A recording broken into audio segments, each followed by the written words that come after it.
Alors aujourd'hui on va parler d'une halakha qui fait une grande différence et une grande, on dirait, zizanie entre les séfarades et les ashkénazes. Okay? Ça s'appelle la chose suivante. Il y a du hametz qui est tombé dans un mélange kasher le Pessah.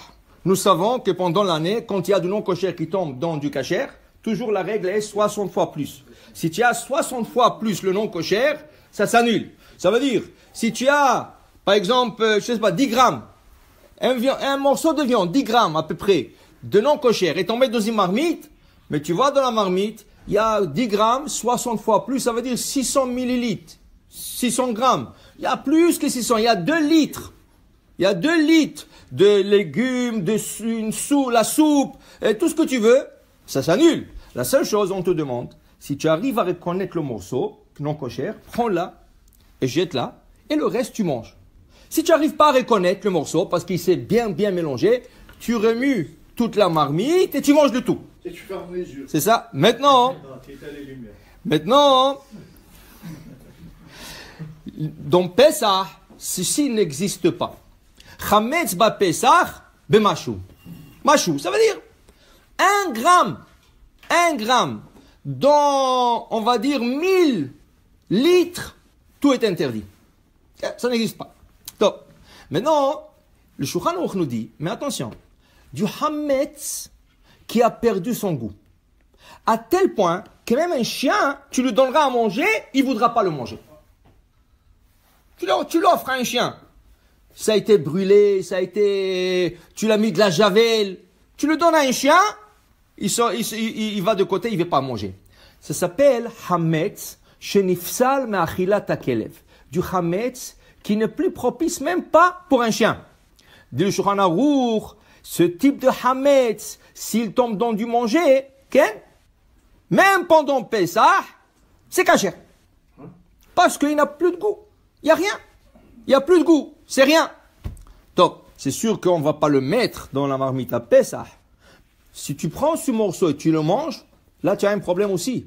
Parce que archavé, ça veut dire que tu montres qu'il a importance. Pourquoi tu le manges? Le chien ne voulait pas le manger. Pourquoi tu le manges toi? Ça veut dire que c'est mangeable. Okay? Mais si même un chien ne veut pas le manger, et surtout pas toi, tu ne veux pas le manger, et la chose s'est mélangée, alors on dit que ça s'annule. Il y a un problème dans l'industrie du manger, de la cosmétique. Ils utilisent beaucoup l'alcool. De quoi il fait l'alcool?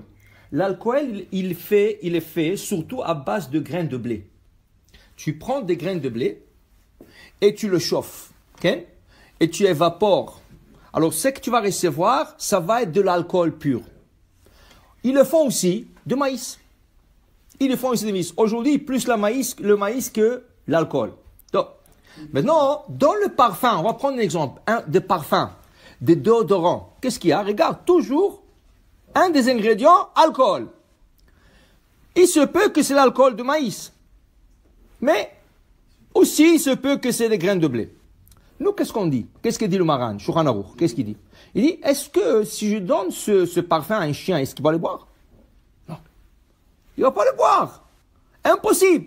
Alors, pour nous, tout le parfum, tout le déodorant, tout ça, c'est permis à Pessah. La cire pour le soulier, tout ça, c'est kasher le Pessah. Pourquoi? Pas besoin de kasher le Pessah, pas besoin de l'enlever. Ah, mais je vois alcool. Mais qui c'est qui va le manger?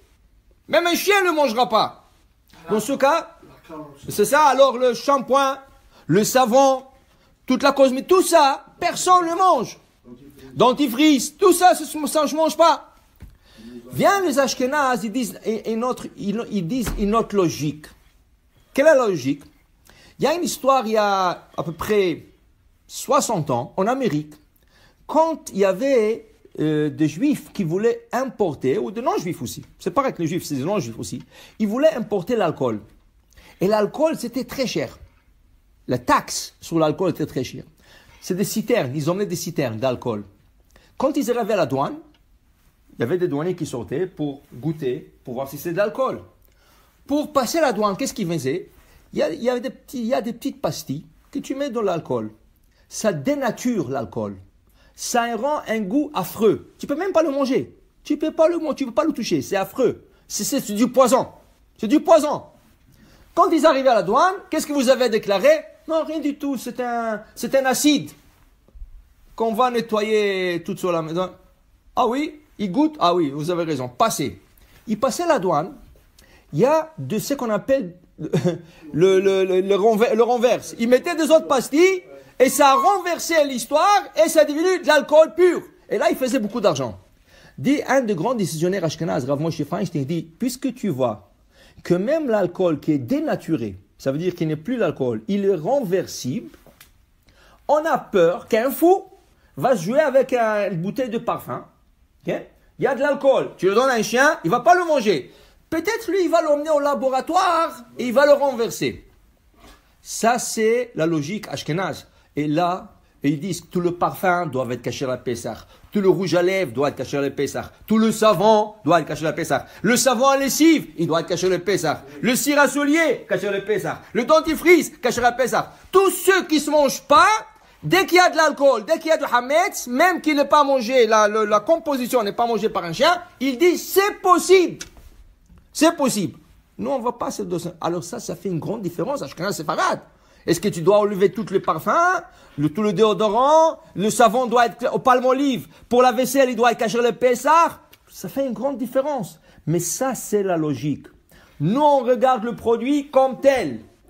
Eux, ils voient le produit, est-ce qu'il est retournable à son état initial? Et c'est ça qui fait une grande différence entre séfarade et ashkénaz pendant la fête de Pessah.